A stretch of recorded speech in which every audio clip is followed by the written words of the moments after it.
এতটা আনন্দ আমি যে পাবো সত্যি ভাবতে পারিনি। হঠাৎ করে দেখি অ্যানিভার্সারির আয়োজন করেছে সব দিদি ভাই দাদা ভাইরা সবাই মিলে, বোন টোন সবাই মিলে। এত চোখে জল আসার মতো। আমি কোনোদিন এইভাবে অ্যানিভার্সারি পালন করিনি। ওরা যে এইভাবে আমার সাথে হঠাৎ করে অ্যানিভার্সারি পালন করছি, আমার অ্যানিভার্সারি পালন করছিলাম। আর ওই যে বোনটাকে দেখতে পাচ্ছ, ওর বার্থডের জন্য দুটো কেক। ওর ভিডিওটা পরে আনবো। কেমন লাগলো প্লিজ কমেন্টে জানাবো সবাই।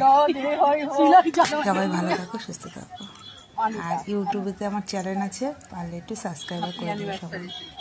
টাটা।